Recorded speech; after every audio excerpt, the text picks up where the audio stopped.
अगर कैपिटल बचने की टेक्निक की बात करें तो उसमें हम दो हेडिंग पढ़ेंगे। एक तो होगी ट्रेडिशनल टेक्निक्स जिसमें accounting rate of return, pay back period. दूसरा डिस्काउंटेड कैश फ्लो टेक्निक में है discounted pay back period, net present value, profitability index, internal rate of return और modified internal rate of return. अगर benefit के point of view से बात करें तो मैंने कहा था बेनिफिट में दो आएंगे, एक तो कैश इनफ्लो, दूसरा अकाउंटिंग प्रॉफिट। कैश इनफ्लो कुछ नहीं है, जस्ट कैश प्रॉफिट है। तो अकाउंटिंग जो प्रॉफिट है वो बस यही यूज होगा। बाकी सब जगह जब हम बेनिफिट की बात करेंगे तो कैश इनफ्लो की बात करेंगे। यानी अगर हम यहां बात करेंगे तो कैश इनफ्लो की, यहां पर भी बात करेंगे कैश इनफ्लो की। यानी जब बेनिफिट लेंगे तो कैश इनफ्लो लेंगे, लेकिन जब अकाउंटिंग रेट ऑफ रिटर्न की बात करेंगे तब हम अकाउंटिंग प्रॉफिट लेंगे। अगर एग्जाम के पॉइंट ऑफ व्यू से देखा जाए तो आपका सबसे इंपॉर्टेंट नेट प्रेजेंट वैल्यू है। और भी इंपॉर्टेंट है लेकिन सबसे ज्यादा इंपॉर्टेंट आपका है नेट प्रेजेंट वैल्यू। इतना इंपॉर्टेंट है कि अगर क्वेश्चन में आपको डिसीजन लेने को कहा गया है लेकिन आपको टेक्निक नहीं बताई हुई कौन सी टेक्निक यूज करनी है, तब आपको सिर्फ कौन सी यूज करनी है, net present value.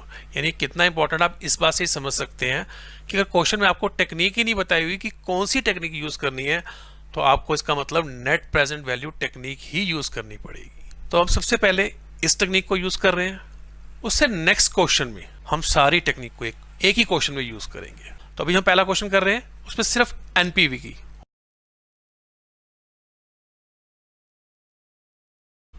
Aryan Enterprises is considering the possibility of manufacturing a particular component which at present is being bought from outside. The manufacturer of the component would call for an investment of rupees 7,50,000 in a new machine. तो आपको एक cash outflow बताया जा रहा है। यानी Aryan enterprise क्या सोच रही है कि एक कंपोनेंट जो अभी बाहर से परचेज कर रहे हैं उसे वो खुद मैन्युफैक्चर करना चाहे, और उस मैन्युफैक्चर करने के लिए, उस कंपोनेंट को मैन्युफैक्चर करने के लिए कितने की इन्वेस्टमेंट जरूरत है, 7,50,000। वो एक न्यू मशीन है। यानी क्यों वो इन्वेस्टमेंट किसकी बात कर रहे हैं, न्यू मशीन की। तो आपको पता है कैश आउटफ्लो के लिए काम आएगा। इसके अलावा एडिशनल इन्वेस्टमेंट है, और इन्वेस्टमेंट कर रहे हैं 50,000 इन वर्किंग कैपिटल। तो आपको पता है ये भी किसके लिए काम आएगा, कैश आउटफ्लो के लिए। आगे बता रहे हैं the life of machine would be 10 years. तो लाइफ ऑफ मशीन बताई जा रही है 10 years with A salvage value of rupees 50,000। Salvage value मतलब स्क्रैप वैल्यू। आगे आपको बता रहा है the estimated saving before tax. याद रखो कभी भी सेविंग वर्ड यूज किया तो इसका मतलब वो कैश सेविंग की बात कर रहा है। तो इसका मतलब ये कुछ और नहीं दिया हुआ है, cash inflow before depreciation and tax दिया हुआ है, क्योंकि सेविंग की बात हमेशा कैश से ही होती है। तो estimated saving before tax would be rupees 1,80,000। तो आपको कैश इनफ्लो दिया हुआ है before depreciation and tax. The income tax rate आपको बताया जा रहा है 50%। The companies require rate of return is 10%। ये अब आपके लिए एक नई चीज ऐड हुई, require rate of return. Depreciation is provided on state line basis. फिर आपको बता रहा है suggest the firm whether this investment be made और नॉट। क्वेश्चन में कहीं नहीं लिखा हुआ कौन सी टेक्निक यूज करनी है, तो हम यूज कर रहे हैं नेट प्रेजेंट वैल्यू। और जब net present value technique use करोगे तो उसके साथ आपको चाहिए होता है कॉस्ट ऑफ कैपिटल, या आप कह सकते हो require rate of return. Cost of capital या आप कह सकते हो रिक्वायर रेट ऑफ रिटर्न, ये आपका कॉस्ट ऑफ कैपिटल है। तो ये रिक्वायर रेट ऑफ रिटर्न लिखा होगा या इसको क्या आप कह सकते हो कॉस्ट ऑफ कैपिटल, एक ही बात है। तो मैंने आपको बताया था अभी कि टेक्निक हम तब तक यूज नहीं कर सकते जब तक हम क्या ना कैलकुलेट कर लें, initial cash outflow, subsequent cash inflow और टर्मिनल कैश इनफ्लो। तो हम सबसे पहले कैलकुलेट कर रहे हैं initial cash outflow. Initial cash outflow के लिए आपको पता है जो आपको परचेज प्राइस बताया गया न्यू मशीन का वो 7,50,000 है। तो लिख दोगे purchase price of new machine 7,50,000, और आपको वर्किंग कैपिटल बताया गया है एडिशनल वर्किंग कैपिटल 50,000। टोटल करोगे तो ये आपका आ गया इनिशियल कैश आउटफ्लो 8 लाख। अब हम कैलकुलेट कर रहे हैं subsequent cash inflow after tax. तो मैं क्वेश्चन में गिवन है cash inflow before depreciation and tax 50,000। Saving हमेशा कैश होती है, और अगर कैश दिया हुआ तो इसका मतलब डेप्रिसिएशन माइनस नहीं है। ये हमेशा ध्यान रखना, ठीक है। तो ये आपको दिया हुआ है cash inflow before depreciation and tax. इसमें से हम माइनस करेंगे पहले डेप्रिसिएशन, तो पहले हमें डेप्रिसिएशन कैलकुलेट करना होगा। तो डेप्रिसिएशन का क्या फॉर्मूला होता है, total cost minus scrap value divided by estimated life. Total cost में आपको पता है सिर्फ 7,50,000 दिया हुआ है, कोई फ्रेट नहीं दिया हुआ, कार्टेज नहीं दी हुई, कोई इंस्टॉलेशन एक्सपेंसेस नहीं दिए हुए। तो 7,50,000 और इसकी स्क्रैप वैल्यू कितनी है 50,000। तो 7,50,000 minus 50 divided by estimated life, और एस्टिमेटेड लाइफ दी हुई है आपको 10 years. Total cost minus scrap value divided by estimated life, तो ये आपका आ गया 70,000। तो यहाँ डेप्रिसिएशन माइनस कर दोगे 70,000, डेप्रिसिएशन माइनस करोगे तो आ जाएगा प्रॉफिट बिफोर टैक्स 1,10,000। अब इसमें से टैक्स माइनस करोगे और टैक्स दिया हुआ है 50%, तो 1,10,000 का 50% कैलकुलेट करोगे तो ये आ जाएगा 55,000। पहले लिखेंगे माइनस टैक्स, अब लिखोगे 55,000। टैक्स माइनस करोगे तो आ जाएगा प्रॉफिट आफ्टर टैक्स, तो ये आ गया 55,000। अब हमें तो चाहिए कैश इनफ्लो। अब प्रॉफिट आफ्टर टैक्स में आप क्या ऐड कर दोगे, डेप्रिसिएशन। तो ये आ जाएगा आपका डेप्रिसिएशन है 70,000, ऐड करोगे तो ये आ जाएगा cash inflow after tax 1,25,000। Initial calculate कर लिया हमने cash outflow, subsequent cash inflow भी कैलकुलेट कर लिया। अब हम कैलकुलेट कर रहे हैं टर्मिनल कैश इनफ्लो। पहले इसको हटा रहा हूँ। फ्लो क्या क्या आता है आपको पता है टर्मिनल कैश इनफ्लो में, एक तो scrap value of new machine, तो आपको दी हुई है कितनी 50,000, तो लिखोगे स्क्रैप वैल्यू ऑफ मशीन 50,000। दूसरा इसके ऊपर देखेंगे कोई आपको प्रॉफिट या लॉस तो नहीं हुआ, तो कैसे निकालते हैं, सबसे पहले टोटल कॉस्ट लेते हैं। तो आपको पता है टोटल कॉस्ट कितनी है 7,50,000, फिर माइनस करते हैं डेप्रिसिएशन। आपको पता है डेप्रिसिएशन 1 ईयर का कितना है 70,000, और कितने ईयर आपने यूज करोगे ये 10 ईयर, तो डेप्रिसिएशन कितना आ गया 7 लाख। बुक वैल्यू कितनी आ गई 50,000। इस 50,000 में से अब स्क्रैप जो आपकी स्क्रैप वैल्यू है वो माइनस कर दोगे, तो माइनस कर देंगे स्क्रैप वैल्यू 50,000, तो आप देखिए नील, तो कोई प्रॉफिट नहीं आ रहा, कोई लॉस नहीं आ रहा। उसके बाद क्या लेते हैं वर्किंग कैपिटल, तो यहां लिखेंगे वर्किंग कैपिटल रिलीज 50,000। टोटल करोगे तो ये आपका आ गया टर्मिनल कैश इनफ्लो। अब हमें डिसीजन लेना है कि यहां हम इसमें पैसा इन्वेस्ट करें या नहीं करें, तो उसके लिए हम टेक्निक यूज कर रहे हैं net present value. Net present value का फॉर्मूला है NPV, net present value is equal to present value of cash inflow minus present value of cash outflow. Present value हम कैसे कैलकुलेट करते हैं ये हम ऑलरेडी सीख चुके हैं टाइम वैल्यू ऑफ मनी में, तो हम कैलकुलेट कर रहे हैं net present value. Next slide में ले जा रहा हूं। इसलिए हम टेबल बनाएंगे years cash inflow present value factor. ये कहां से लिया 10%, यही कॉस्ट ऑफ कैपिटल जो गिवन थी। जब भी आपको प्रेजेंट वैल्यू कैलकुलेट करनी है क्वेश्चन में आपको बताया होगा कितने परसेंट पे, 10% पे, 15% पे, 8% पे, तो आपको क्वेश्चन में परसेंटेज गिवन होगी। जैसे यहां गिवन है 10%, तो लिखेंगे present value factor at the rate of 10%, और उसके बाद प्रेजेंट वैल्यू। सबसे पहले ईयर्स लिखोगे, क्योंकि हमें जो प्रेजेंट वैल्यू कैलकुलेट करनी होती है वो कैश इनफ्लो की कैलकुलेट करनी होती है, कैश आउटफ्लो की नहीं। ऐसा क्यों है, आपको पता है ये 0 ईयर होता है हमारा, और कैश आउटफ्लो यही होता है। लेकिन जो कैश इनफ्लो होता है वो होता है ईयर एंड के बाद, एवरी ईयर, और इस मशीन की जो लाइफ है वो 10 ईयर है, तो यहां हो रहा है कैश इनफ्लो। तो हमें जो 1,25,000 मिल रहा है यहां मिल रहा है 1 2 3 4 5 6 7 8 9 10। आपको पता है जो टर्मिनल मिल रहा है ये भी यहां मिल रहा है, ये जो टर्मिनल है ये भी सिर्फ 10th ईयर में मिल रहा है। आपका टर्मिनल भी 10th ईयर में आ रहा है, ये 1 लाख भी यहां मिल रहा है। हमें आज की वैल्यू निकालनी है, हम यहां पर हैं। पता कैश फ्लो तो ऑलरेडी प्रेजेंट वैल्यू होती है, लेकिन जो कैश इनफ्लो है उसकी आपको प्रेजेंट वैल्यू कैलकुलेट करनी पड़ेगी। इसलिए आपको कितने ईयर बैक आना पड़ेगा 1 ईयर बैक आना पड़ेगा। इसके लिए कितने ईयर बैक आना पड़ेगा 2 ईयर्स। ऐसे इसके लिए 3 ईयर्स, 4 ईयर्स, यानी सबको आज की वैल्यू पे कैलकुलेट करना है। इसी को बोलते हैं प्रेजेंट वैल्यू, यानी जिसकी 1 साल बाद जो हमें 1,25,000 मिलने वाला है उसकी आज क्या वैल्यू है, 2 ईयर्स के बाद जो हमें 1,25,000 मिलने वाला है उसकी आज क्या वैल्यू है, ये हम कैलकुलेट करने वाले हैं। तो इसलिए कैश आउटफ्लो की आपको कैलकुलेट नहीं करनी पड़ती। अगर कैश आउटफ्लो फर्स्ट ईयर या सेकेंड ईयर में हो रहा है तो फिर उसकी भी कैलकुलेट करनी पड़ेगी। कभी कभी क्वेश्चन में आपको cash flow cash outflow 0 year का तो होता ही होता है, कई बार बता देगा कि आप फर्स्ट ईयर के एंड में भी कैश आउटफ्लो कर रहे हो फिर या सेकंड ईयर के एंड में कर रहे हो, तब उन केस में उनकी भी प्रेजेंट वैल्यू कैलकुलेट करनी पड़ेगी। लेकिन जनरली क्वेश्चन में आपको जो कैश आउटफ्लो दिया होता है वो 0 ईयर पे दिया होता है। जब ऑलरेडी 0 ईयर पे है तो हमें उसकी प्रेजेंट वैल्यू कैलकुलेट करने की जरूरत नहीं है। यानी अगर मैं चाहूं तो यहाँ सिंपल क्या लिख सकता हूं, present value of cash inflow minus cash outflow, simple. कोई कैश आउटफ्लो ऑलरेडी क्या होती है, प्रेजेंट वैल्यू होती है। लेकिन हम प्रेजेंट वैल्यू इसलिए क्यों लिख रहे हैं, इन केस अगर कैश आउटफ्लो 0 ईयर के बाद भी है, at the end of first year है या at the end of second year है, तो फिर उसकी भी प्रेजेंट वैल्यू कैलकुलेट करनी पड़ेगी। इसलिए हमें कैश इनफ्लो की जनरली प्रेजेंट वैल्यू कैलकुलेट करनी पड़ती है। आउटफ्लो ऑलरेडी प्रेजेंट वैल्यू होता है, तो इसके लिए हम ये टेबल बनाएंगे। और ये परसेंटेज कहां से आया, आपको मैंने बता दिया 10% है, जो हमें कॉस्ट ऑफ कैपिटल गिवन है। और दूसरा इसकी लाइफ कितने ईयर्स है, 10 ईयर्स है, तो आप यहां दिखा दोगे 10 ईयर्स। और इसमें दोनों कैश इनफ्लो लेने हैं, सब्सिक्वेंट भी लेना है और टर्मिनल भी लेना है। पहले हम सब्सिक्वेंट की बात कर रहे हैं।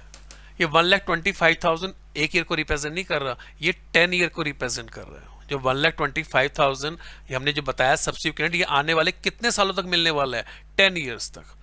तो जब इसलिए 1,25,000 लिखोगे तो 10 टाइम्स लिखोगे।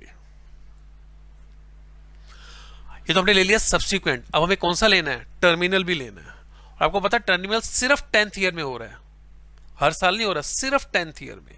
तो ये सिर्फ 10th ईयर में आएगा। उसके दो तरीके लिखने के, या तो एक आप दोबारा 10 लिखिए, उसके आगे 1 लाख लिख दीजिए।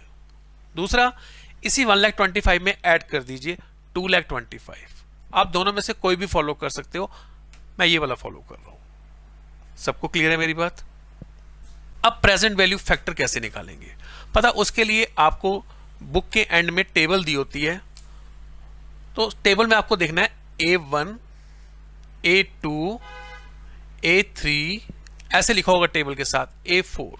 A1 जो होती है वो होती है कंपाउंड वैल्यू फैक्टर के लिए, A2 होती है वो कंपाउंड वैल्यू एनुटी फैक्टर के लिए, A3 होती है प्रेजेंट वैल्यू फैक्टर के लिए, A4 होती है प्रेजेंट वैल्यू एनुटी फैक्टर के लिए। हमें यहां कौन सी कैलकुलेट करनी है, प्रेजेंट वैल्यू फैक्टर।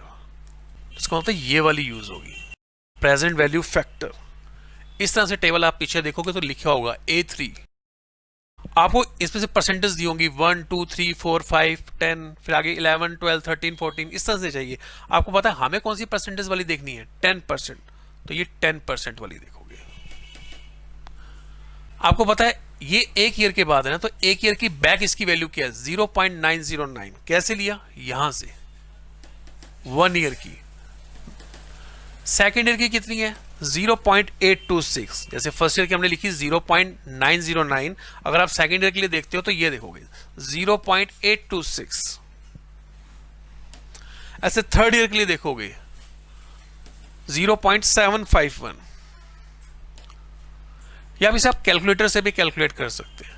अगर आप कैलकुलेटर से कैलकुलेट करोगे तो कैसे, कितने परसेंट है, 10%। तो पहले आप कैलकुलेटर में लिखोगे 100, फिर आप डिवाइड का बटन दबाइए। किससे डिवाइड करोगे, 10% है तो 110। फिर इक्वल का बटन दबाइए, तो आपको नजर आ रहा होगा 9.909090। आपको नजर आ रहा है 0.909090। आपको सिर्फ 3 डिजिट लेने होते हैं, लेकिन देखने 4 डिजिट होते हैं। यहां पर आपका 0 है तो इसलिए ऐसे का ऐसे ही ले लोगे। अगर वो 4 डिजिट 5 या मोर देन 5 है तो यहाँ एक आपको पता है यहाँ वैल्यू 1 से और इंक्रीज करनी पड़ेगी। ये हो गया। जब आपने इक्वल का दबाया तो सीधा यह 1 ईयर का आ गया। अब आपको चाहिए सेकेंड ईयर का, तो क्या करोगे, इनटू दबाओ और इक्वल दबाओ। सेकेंड के लिए क्या करोगे, इक्वल दबाया था, अब उसके एकदम बाद इनटू दबाओ, इक्वल दबाओ, तो सेकंड का आ जाएगा। इनटू दबाओ और इक्वल दबाओ, तो ये आ रहा है 0.8264। 8264, तो आपको पता है 5 से कम है ना, तो 0.826। जब तीसरे के लिए कैलकुलेट करना है तो अब इनटू नहीं दबाना, सिर्फ इक्वल दबाना, सिर्फ इक्वल। इक्वल दबा दीजिए तो ये आ रहा है 0.7513। 5 से कम है ना, तो 0.751। फिर इक्वल दबाओगे तो ये 4 का आ जाएगा। सिर्फ इक्वल दबाना, अब इनटू नहीं दबाना, तो ये आ जाता है 0.6830। तो 683, मान लो 2 मिनट के लिए यहाँ पे 6835 आ गया तो पता फिर 0.684 लोगे, 0 पॉइंट यहाँ क्या लोगे फोर्थ में 0.684, यानी 4 डिजिट इसलिए इंपॉर्टेंट है कि अगर वो 5 या मोर देन 5 है तो वहां पर आपको फिर वैल्यू उसकी इंक्रीज करके लेनी है 1, तो 0.683 की जगह हो जाएगा 0.684, लेकिन फिलहाल तो हमारा आया 0.6830। इस तरह से आप कैलकुलेट कर सकते हो, जब तक इक्वल दबाते रहोगे वो नेक्स्ट ईयर का आता रहेगा, या आप टेबल से देख सकते हो। तो हमने ये टेबल से अप टू 10 ईयर तक ऐसे कैसे ही नोट कर दोगे। क्लियर हुआ? ये कैसे निकालते हैं? कैलकुलेटर पे निकालोगे तो 100, हमेशा 100 लेना ही लेना है, डिवाइड उससे करना है। अब जैसे 10% है तो 110, मान लो 5% होती तो 105, 15% होती तो 115, पहले डिवाइड करोगे इक्वल दबाओगे तो ये फर्स्ट ईयर की आ जाएगी, फिर सेकंड टाइम इनटू और इक्वल दबाना है, सेकंड ईयर की आ जाएगी, उसके बाद बस इक्वल दबाते जाइए, third year, fourth year, fifth year वो आती जाएगी, कंटिन्यू करते जाइए। प्रेजेंट वैल्यू कैसे निकालोगे? इस कैश इनफ्लो को प्रेजेंट वैल्यू फैक्टर से मल्टीप्लाई कर दीजिए। और दूसरी बात, अगर आपने दूसरा वे यूज कर रहे हो जो मैंने कहा 2 बार भी 10 लिख सकते हो, तो यहाँ पे दोबारा लिखना पड़ेगा 0.386, यहाँ फिर 1,25,000 लिखा होता है, यहाँ अलग 1 लाख लिखा होता अगर आप दूसरा वे फॉलो कर रहे हो। लेकिन हम अलग अलग क्यों लिखे? जब दोनों को एक बार ही कैलकुलेट करना है तो इकट्ठे लिखना ही बेटर होता है। तो मल्टीप्लाई करोगे तो ये प्रेजेंट वैल्यू आ गई, यानी इसको इससे मल्टीप्लाई किया तो ये वैल्यू आ गई। अब हम इनका टोटल करेंगे, तो ये हमने टोटल किया तो ये आ गया 8,06,600। अब हमारा फॉर्मूला क्या था? Present value of inflow minus present value of outflow, तो माइनस कर देंगे present value of outflow 8 lakh. अब इनफ्लो में से आउटफ्लो माइनस करोगे तो ये आपकी नेट प्रेजेंट वैल्यू आ जाएगी, और ये हमने माइनस किया तो ये आ गया 6,600। एनपीवी हमने कैलकुलेट कर लिया। अब हम ले रहे हैं डिसीजन की बात कर रहे हैं कि डिसीजन कैसे लिया जाता है, यानी हमें ये इन्वेस्टमेंट करनी चाहिए या नहीं करनी चाहिए। तो उसके लिए देखा जाता है क्या आपकी एनपीवी पॉजिटिव है? यस, एनपीवी पॉजिटिव है तो इसे एक्सेप्ट कर लीजिए। इस बात को हम ऐसे भी कह सकते हैं, accept the project if NPV more than 0, accept the project if NPV more than 0। एक ही बात है, ये हम कह लें एनपीवी हमारी पॉजिटिव है, तो यहां हमारी एनपीवी पॉजिटिव है तो हम इसे क्या कर लेंगे? एक्सेप्ट कर लेंगे। तो हम लिखेंगे since NPV is positive it is recommended to invest in project. अगर हमारी एनपीवी नेगेटिव आ जाए, नेगेटिव कब आएगी? जब आपका आउटफ्लो ज्यादा होगा और इनफ्लो कम होगा, क्योंकि फॉर्मूला तो हम यही लगाएंगे, इनफ्लो माइनस आउटफ्लो, और इनफ्लो कम होगा आउटफ्लो ज्यादा होगा तो एनपीवी क्या आ जाएगी? नेगेटिव आ जाएगी। तो फिर उसे क्या कीजिए? रिजेक्ट कर दीजिए। तो इस बात को हम ऐसे भी कह सकते हैं, reject the project if NPV less than 0। अगर हमारे यहाँ पॉजिटिव आई है तो इसलिए हमने एक्सेप्ट किया है, पॉजिटिव आई है इसलिए हमने क्या किया? एक्सेप्ट किया। और अगर यहाँ नेगेटिव आ जाता तो हम क्या कर देते? रिजेक्ट कर देते। ऐसा भी हो सकता है कि एनपीवी 0 आ जाए, मतलब ये दोनों अमाउंट इक्वल हो जाए, तो आपकी एनपीवी क्या आ जाएगी? 0। तो कहता है आप एक्सेप्ट भी कर सकते हैं और आप चाहो तो रिजेक्ट भी कर सकते हैं। आप चाहे एक्सेप्ट कर लीजिए, चाहे आप रिजेक्ट कर लीजिए। अगर एक ही प्रोजेक्ट है तो बस आपको इतना समझना है, लेकिन अगर प्रोजेक्ट एक से ज्यादा है तो क्या करना है? अब हम इस बात को भी समझ रहे हैं। अगर एक से ज्यादा है प्रोजेक्ट है तो हमें देखना पड़ेगा वो इंडिपेंडेंट प्रोजेक्ट है या म्यूचुअली एक्सक्लूसिव है। दोनों में क्या डिफरेंस होता है? मान लीजिए 2 प्रोजेक्ट है ए और बी, बेसिक रूल तो वही रहेगा। क्या? अगर एनपीवी पॉजिटिव आए एक्सेप्ट कर लीजिए, एनपीवी नेगेटिव आए रिजेक्ट कर दीजिए, बेसिक रूल तो वही आई है। मान लीजिए इसकी भी पॉजिटिव आई, इसकी भी पॉजिटिव आई, इसकी पॉजिटिव आई 1,000 रुपीज, इसकी पॉजिटिव आई 700 रुपीज। इंडिपेंडेंट है तो उसका मतलब होता है ए एंड बी, और अगर म्यूचुअली एक्सक्लूसिव है तो उसका मतलब होता है ए या बी, उनमें से कोई एक, दोनों नहीं। इसमें अगर एनपीवी दोनों की पॉजिटिव है तो दोनों एक्सेप्ट कर लेंगे, ये भी एक्सेप्ट कर लेंगे, ये भी एक्सेप्ट कर लेंगे, लेकिन इसमें से वो एक्सेप्ट करेंगे जिसकी एनपीवी ज्यादा है। इसलिए लिखा हुआ है project should be ranked in the order of NPV and the project with the highest positive NPV should be selected. तो यहां पर ये सिलेक्ट किया जाएगा ए। यानी यहां पर जितने प्रोजेक्ट हैं, मान लीजिए यहां प्रोजेक्ट हैं 4 प्रोजेक्ट हैं, उधर भी 4 ही हैं, ये दोनों की बात कर रहे हैं, ए बी सी और डी। अगर यहां 4 लिख रहे हैं तो इसका मतलब A B C and D. मान लीजिए सी का जो अमाउंट आया वो अमाउंट आया 1500 और डी का जो अमाउंट आया वो नेगेटिव आया 800। सेम यहां पर है, सी का 1500 और डी का माइनस में 800 और ये सब और है। पता है यहां पर ये भी एक्सेप्ट कर लिया जाएगा, ये भी एक्सेप्ट कर लिया जाएगा, ये भी एक्सेप्ट कर लिया जाएगा, ये भी एक्सेप्ट कर लिया जाएगा, लेकिन ये नेगेटिव है, इसको रिजेक्ट कर दिया जाएगा। ये नेगेटिव है, इसको रिजेक्ट कर दिया जाएगा, क्योंकि नेगेटिव तो लेना ही नहीं। यहां में से ए बी सी और डी में से, चारों में से डी तो ले नहीं सकते, वो नेगेटिव है। इसमें अगर देखा जाए सबसे, क्योंकि इसमें बोला ना project should be rank in order of NPV, तो सबसे बड़ा कौन सा है जिसमें एनपीवी आ रही है 1 2 और ये 3। जिसकी एनपीवी सबसे ज्यादा उसको रैंक नंबर 1, जिसकी एनपीवी उससे कम है 2, उससे भी कम है 3। इन तीनों में से सिर्फ किसको एक्सेप्ट किया जाएगा, जिसकी सबसे ज्यादा है। सबसे ज्यादा किसकी है, सी की। यानी अगर म्यूचुअली एक्सक्लूसिव है तो सिर्फ सी को एक्सेप्ट किया जाएगा, और अगर इंडिपेंडेंट प्रोजेक्ट है तो ए भी एक्सेप्ट होगा, बी भी एक्सेप्ट होगा और सी भी एक्सेप्ट होगा। यानी सिंपल कहें तो अगर इंडिपेंडेंट प्रोजेक्ट में कौन कौन से प्रोजेक्ट आप एक्सेप्ट कर लोगे, ऑल द गुड वंस, यानी सारे जिनकी एनपीवी पॉजिटिव आ रही है। यानी इंडिपेंडेंट प्रोजेक्ट को वो सब प्रोजेक्ट एक्सेप्ट कर लोगे जिनकी एनपीवी क्या आ रही है, पॉजिटिव आ रही है, यानी ऑल द गुड वंस। लेकिन अगर म्यूचुअल एक्सक्लूसिव है, सिर्फ कौन सा करोगे, only the best one, only the best one. Mutual exclusive के लिए सारे नहीं करोगे, सिर्फ एक का करोगे जिसकी सबसे ज्यादा एनपीवी है। लेकिन ये तब रूल अप्लाई होगा जब एक से ज्यादा प्रोजेक्ट हो। हमारे क्वेश्चन में तो एक ही प्रोजेक्ट था, बस फिर तो यही सिंपल रूल लगाना था, एक्सेप्ट कीजिए, एनपीवी पॉजिटिव है या आप कह सकते हो 0 से ज्यादा है, एनपीवी नेगेटिव है रिजेक्ट कर दीजिए, या आप कह सकते हो लेस देन 0 है। और अगर 0 है तो आप चाहे तो एक्सेप्ट कर लीजिए, आप चाहे तो रिजेक्ट कर लीजिए। सेकेंड थिंग, आप क्वेश्चन इस मेथड से सोल्व नहीं करोगे। हम कैसे सोल्व करेंगे, अब हम इस बात को समझ। अब हम दोबारा से कैलकुलेट कर रहे हैं, हम ये वाला मेथड यूज करेंगे। पता है हमें मालूम है 1,25,000 10 टाइम्स हुई है, एक इसके अंदर भी है 1,25,000 10 टाइम्स हुई थी, और टर्मिनल वैल्यू अलग से हमने ऐड की थी 1 lakh.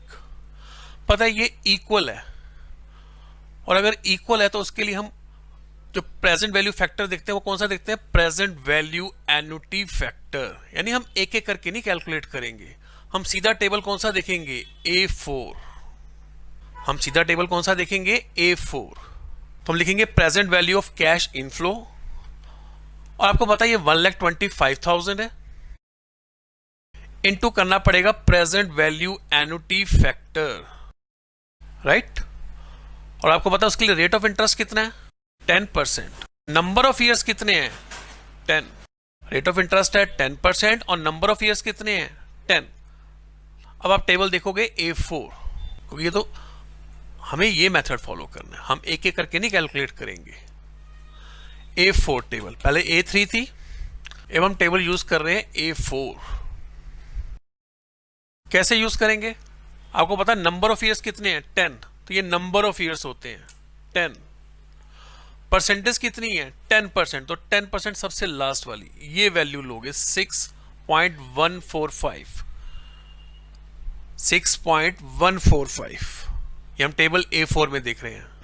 6.145 1,25,000 into present value annuity factor 10% और 10 ईयर्स। यानी हमें एक एक करके वैल्यू कैलकुलेट नहीं करनी, और कुछ बच्चों को एकदम डायरेक्ट समझ भी नहीं आता कि ये क्या चीज हुई, तो इसलिए पहले समझाना पड़ता है। ये हमने सिंगल सिंगल कैलकुलेट किया, हम इतना टाइम क्यों वेस्ट करेंगे, हमारे पास A4 टेबल अवेलेबल है। ये 6.145 कैसे आया पता है, इन सबका टोटल। थोड़ा सा फर्क आएगा, क्योंकि हम 3 डिजिट तक लेते हैं ना, तो एक आध वैल्यू फर्क आ सकती है। हो सकता है 6.144 आ रहा हो, या हो सकता है 6.143 आ रही हो, इससे थोड़ा आंसर में भी फर्क आ जाएगा। सबको क्लियर है? वो रीजन यही है कि हम डिजिट तो ज्यादा जा रहे हैं, हम तो सिर्फ 3 डिजिट तक ले रहे हैं ना, तो इसलिए थोड़ा बहुत फर्क आ जाता है। इसलिए आपका अगर बुक से आंसर भी मैच नहीं करेगा अगर आप ये मेथड यूज करोगे, यही मैच करेगा अगर आप ये वाला यूज करोगे, और हमें यूज भी यही करना है। ये तो हो गया 1,25,000 का जो हमारे 10 थे। अब आपको पता है इसमें एक 1 लाख भी तो है, लेकिन वो 1 लाख हर साल नहीं है, सिर्फ 10th ईयर में है। उसके लिए आपको प्रेजेंट वैल्यू फैक्टर ही देखना पड़ेगा, यानी जो टर्मिनल वैल्यू है उसके लिए आपको प्रेजेंट वैल्यू फैक्टर देखना पड़ेगा, वो हर साल नहीं है। तो उसके लिए तो 0.386। यहां हमने क्या किया, जो 1,25,000 पर ईयर था 10 ईयर के लिए, उसके लिए एक बार में कैलकुलेट कर लिया। जो 1 लाख था वो सिर्फ 10th ईयर में था, बाकी ईयर नहीं था, तो उसलिए 0.386। अब इनको सोल्व कर दीजिए, तो हमने मल्टीप्लाई किया तो ये आ गया, पहले का 7,68,125, दूसरे का आया 38,600।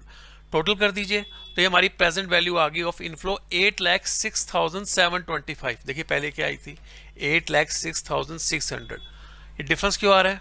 उसी लिए क्योंकि हम सिर्फ 3 डिजिट ले रहे हैं। अगर हम सारे डिजिट ले लेंगे आंसर दोनों में सेम आएगा, लेकिन वो पॉसिबल ही नहीं है।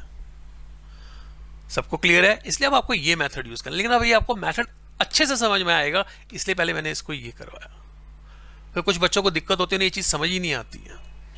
यहां प्रेजेंट वैल्यू एन्युटी फैक्टर, यहां पर प्रेजेंट वैल्यू फैक्टर, ये आप बहुत अच्छे से समझ चुके हो टाइम वैल्यू ऑफ मनी में। आप उसमें से माइनस क्या कर दोगे, present value of cash outflow, जो कितना था 8 लाख। बैलेंस कितना बच गया एनपीवी 6,725। तो आपको पता है एनपीवी आपकी क्या आई है, पॉजिटिव आई है, इसलिए आप क्या करोगे, रिकमेंड करोगे इन्वेस्ट इन प्रोजेक्ट।